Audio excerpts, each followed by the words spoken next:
ये कहानी है दो अजनबियों की जिनकी रूहें एक दूसरे को पहचानती थीं। मुंबई की हल्की बारिश में भीगी शाम, एक पुराने से कैफे की खिड़की के पास बैठा आर्यन, आंखों में गहराई, हाथ में एक डायरी और दिल में एक अधूरा गीत। आर्यन, जो एक स्ट्रगलिंग सॉन्ग राइटर था, दिन भर जॉब और पैशन के बीच उलझा रहता था।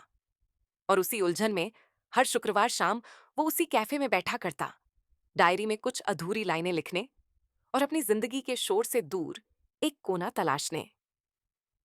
उसी शाम पहली बार जब अवनी वहां आई, वो किसी डेली शूट से निकली थी। कैमरे में कुछ क्लाइंट्स की रील रिकॉर्ड कर चुकी थी, लेकिन कैफे में बैठते ही उसे एहसास हुआ, यहाँ कुछ अलग है। शायद खिड़की से आती ठंडी हवा, या फिर कोने की टेबल पर बैठे उस लड़के की आंखों की बेचैनी।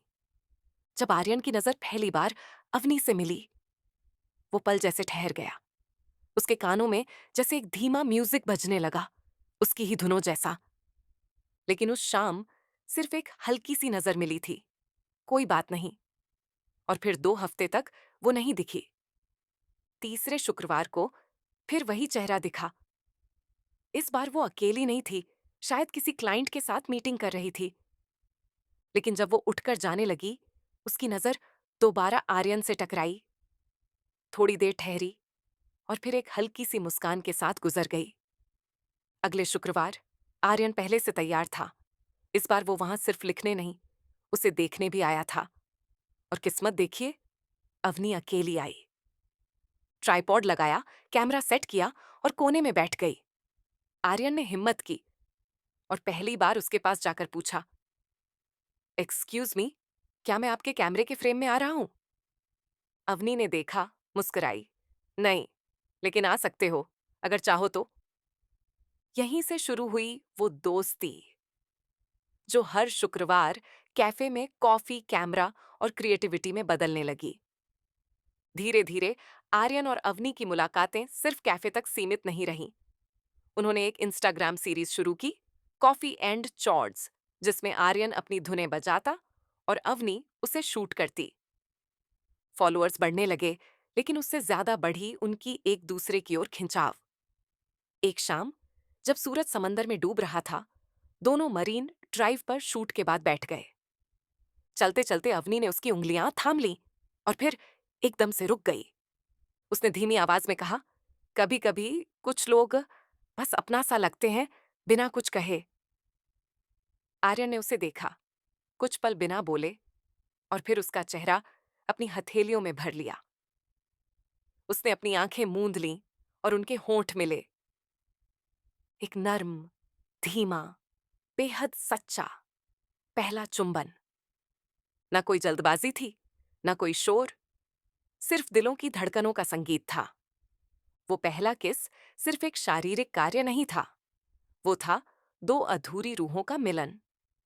फिर शुरू हुआ उनका रिश्ता, सुबह की कॉफी, रात की कॉल्स, गिटार पर बनाए गए गाने और इंस्टाग्राम पर बनाए गए हजारों पल। एक दिन की शाम और भी खास थी। अवनी की आंखों में एक चमक थी और हाथ में एक गिफ्ट बॉक्स। उन्होंने शहर के सबसे ऊंचे टेरेस कैफे में मिलने का प्लान बनाया था। जैसे ही आर्यन पहुंचा, वहां हल्की रोशनी, कैंडल्स और एक छोटा सा स्पीकर था, जिसमें वही धुन बज रही थी जो आर्यन ने उसके लिए कभी बनाई थी। अवनी ने उसके पास आकर धीरे से उसकी जैकेट की कॉलर पकड़ी और आंखों में आंखें डालकर कहा, प्यार करने की सबसे खूबसूरत बात यह है कि तुम हर रोज मुझे फिर से पसंद आते हो। आर्यन की धड़कनें तेज थीं। उसने अवनी को अपनी बाहों में लिया, बहुत नजदीक, बहुत संभाल कर। फिर एक और किस। इस बार थोड़ी लंबी, थोड़ी गहरी, थोड़ी ज्यादा सच्ची। कभी कभी चुंबन सिर्फ होठों का नहीं होता, वो आत्मा तक चला जाता है। लेकिन जैसे हर मोहब्बत की कहानी में एक तूफान आता है, यहां भी आया।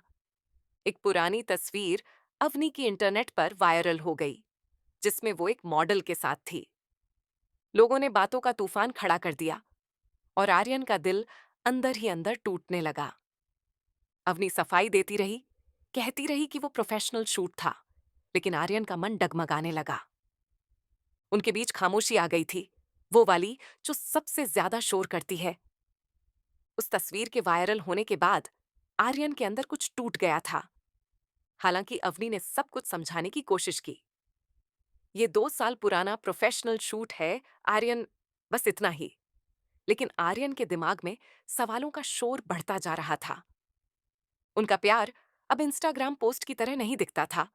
उसमें अब फिल्टर नहीं, सच्चाई झलकने लगी थी। एक शाम जब दोनों फिर उसी कैफे में मिले जहां सब शुरू हुआ था, अवनी ने कहा, मैं जानती हूं तुम मुझसे दूर जा रहे हो, लेकिन मैं वहीं हूं जहां पहले थी। आर्यन चुप रहा। उसके सामने कॉफी थी, लेकिन उसकी नजरें कहीं और। उसने सिर्फ इतना कहा, कभी कभी भरोसे को भी ब्रीदिंग स्पेस चाहिए होती है। और फिर एक लंबा सन्नाटा। वनी का करियर ग्रो कर रहा था। उसे एक बड़ी एजेंसी से ऑफर मिला, एक ट्रेवल सीरीज का हिस्सा बनने का, जिसमें 3 महीने उसे भारत के अलग अलग शहरों में रहना था। उसने आर्यन से बात करने की कोशिश की, लेकिन हर बार उसकी कोल्ड साइलेंस उसके वर्ड्स को काट देती। एक रात अवनी ने अपने डीएसएलआर कैमरे से आर्यन की एक तस्वीर निकाली, जब वो गिटार बजा रहा था और ध्यान कहीं और था।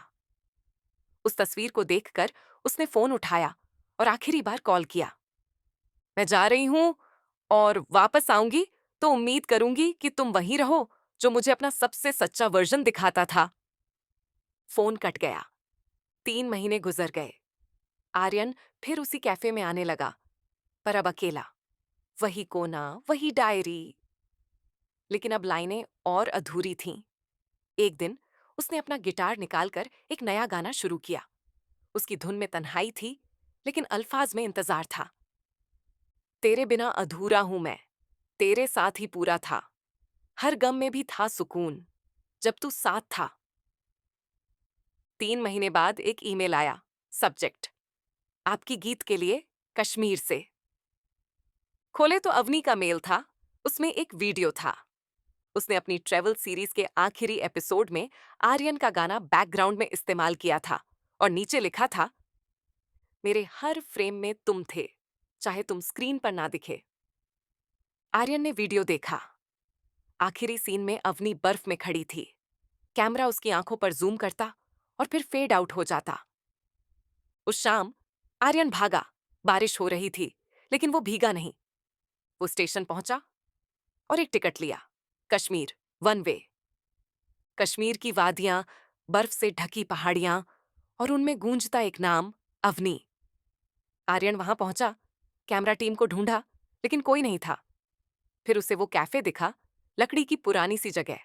बाहर लटकी थीं प्रेयर फ्लैग्स। अंदर घुसते ही उसे वो फैमिलियर लाफ्टर सुनाई दी। और फिर अवनी, कैमरे के पीछे नहीं, इस बार सामने। अवनी ने उसे देखा। पल भर को दोनों की आंखें मिलीं, और फिर वक़्त जैसे थम सा गया। आर्यन, तुम सच में आए? आर्यन की आंखें भीग चुकी थीं, आवाज कांपती हुई, मैंने कहा था ना, तुझे कभी खोने नहीं दूंगा। अवनी धीमे धीमे उसकी तरफ चली। उनके बीच की दूरी एक एक कदम में घुल रही थी, और जब दोनों आमने सामने आए, कुछ पल तक बस उनकी सांसें बोलती रहीं। फिर आर्यन ने उसकी हथेली थामी, ठंडी, पर उसमें वही गर्मी थी जो 3 महीने पहले थी। तेरी हंसी में ही तो बसी थी मेरी सुबह। तेरे बिना अधूरी थी ये शामें और रातें। तू जो नहीं था पास, तो भी था हर बात में। अब जो मिल गया है तू, लगता है खुदा भी साथ है। बर्फ गिर रही थी। दोनों कफे के बाहर लकड़ी की बेंच पर बैठे थे। आर्यन ने अवनी के हाथ में दस्ताने पहना दिए। हाथ थामते हुए उसने धीमे से कहा, तेरे हाथ की ठंडक से ज्यादा तुझसे दूर रहने की ठंड ने जख्म दिए हैं। अवनी की आंखें भर आईं। उसने झुककर उसके कंधे से सिर टिका दिया। काश उस दिन तुमने मेरा हाथ छोड़ने की बजाय मेरी आंखें पढ़ ली होती। आर्यन ने उसका चेहरा अपने हाथों में लिया, उसकी आंखों को देखते हुए बोला, अब की बार अगर तू टूटी भी होगी तो मैं तुझे समेट लूंगा। और फिर एक सर्द, खामोश हवा में उनका पहला किस। वो किस कोई फिल्मी सीन नहीं था। उसमें 3 महीने की तड़प थी, हजारों अधूरे ख्वाब थे, और एक वादा, अब कभी न बिछड़ने का। वो पल लंबा नहीं था, लेकिन उस एक पल ने उनके बीच की सारी दूरियां मिटा दी। कश्मीर की वो सर्द सुबह अब गर्म हो चुकी थी, एहसासों की गर्मी से। आर्यन और अवनी ने 3 महीने की जुदाई को एक किस में सुलझा लिया था, लेकिन अब उन्हें वापस जिंदगी की रफ्तार में लौटना था। दोनों वापस दिल्ली लौट आए। हवा में अब वसंत की नमी थी और आर्यन की आंखों में एक चमक।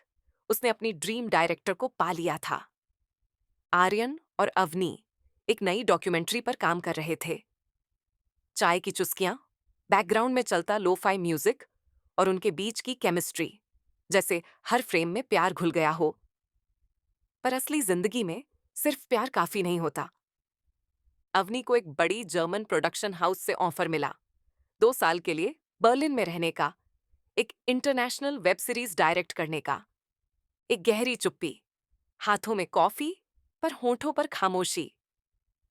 कुछ तो है जो मुझसे छिपाया जा रहा है, आर्यन ने धीरे से पूछा। मुझे जर्मनी जाना है, 2 साल के लिए, रिया ने नजरें चुराते हुए कहा। आर्यन की आंखें ठहर गईं, मुस्कुराने की कोशिश की। वो वो बहुत बड़ा, तुम पर गर्व है, लेकिन उस हंसी में चुभन थी। जब तू पास था तो दुनिया सही लगती थी, अब जो तू दूर जा रही है तो भी तुझ में ही मेरी दुनिया बसती है। अगर मैं चली गई तो, रिया की आवाज कांप गई। आर्यन ने उसका हाथ थामते हुए कहा, तो भी तेरा इंतजार करूंगा, लेकिन अगर तू खुद को रोकना चाहे तो मैं यही चाहूंगा कि तू सिर्फ इस रिश्ते के लिए नहीं रुके, अपने लिए भी जिए। कुछ पल खामोशी के, रिया ने सिर धीरे से आर्यन की गोद में रखा। तू ना होता तो मैं अधूरी रह जाती, पर शायद अब पूरी बन के तुझसे फिर मिलने का वक्त आ गया है। प्यार सिर्फ साथ रहने में नहीं, एक दूसरे के सपनों में यकीन करने में भी होता है। दोनों गले लगते हैं, आंखों से वादा होता है, तेरा साथ फिर मिलेगा जब वक्त हमारा होगा। 2 साल बीत चुके थे। रिया अब बर्लिन में थी। नए अनुभव, नई दुनिया और कई नई चुनौतियां। पर हर दिन की शुरुआत और हर रात की खामोशी में एक ही नाम गूंजता, आर्यन। आर्यन भी दिल्ली में अपनी डॉक्यूमेंट्री बना रहा था, लेकिन उसके हर शॉट में, हर कहानी में रिया की परछाई होती। वो पुराने वॉइस मेमो सुनता था, रिया की हंसी, उसकी डांट, उसकी कहानियां। और फिर उन मेमो पर वो वीडियो एडिट करता, जैसे रिया वहीं हो। प्यार ने उन्हें अलग कर दिया था, लेकिन रूहों का रिश्ता दूरियों से नहीं टूटता। रिया ने एक स्काइप कॉल पर आर्यन को अपना प्रोजेक्ट दिखाया और फिर वो चुप हो गई। आर्यन, मुझे तुमसे कुछ कहना है, बोलो। अब और दूर नहीं रह सकती, मुझे वापस आना है, तुम्हारे पास। आर्यन कुछ पल के लिए चुप रहा, फिर मुस्कुराया। तो फिर देर किस बात की है? तेरे आने से पहले मैं तेरे लिए गुलमोहर के फूल लगवा दूं। तेरे आने की खबर ने ही दिल को फिर से जिंदा किया है। तेरे साथ ही मेरी सुबह हो, तेरे साथ ही मेरा सवेरा। रिया लौट आई थी। आर्यन उसे लेने आया। वो भीगते हुए बारिश में भागती हुई उससे लिपट गई। ना कोई शब्द थे, ना ही कोई डर, सिर्फ एक टाइट हग जो हर जुदाई, हर दर्द को बहा ले गया। रात के वक्त आग जल रही थी।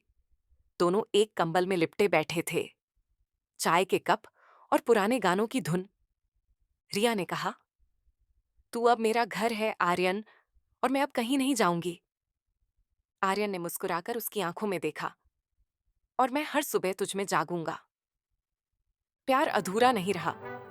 वो लौटी, खुद के लिए, उसके लिए और उस वादे के लिए जिसे दोनों ने दिल में छुपा रखा था। एक छोटा सा गैदरिंग, दोस्तों और परिवार के बीच, आर्यन और रिया ने 7 वचनों की जगह सिर्फ एक वादा किया। हर बार साथ चलेंगे, चाहे रास्ता जैसा भी हो। तेरा साथ है तो जिंदगी मुकम्मल है, हर मोड़ पे तेरा हाथ थामे रहना है। ये कहानी सिर्फ एक प्रेम कथा नहीं थी, ये यकीन की कहानी थी, इंतजार की कहानी थी, और उन लम्हों की कहानी थी जो दिल में उतर जाते हैं। अगर ये कहानी आपके दिल को छू गई हो तो कमेंट में बताइए, क्या आपने कभी किसी के लिए इतना इंतजार किया है?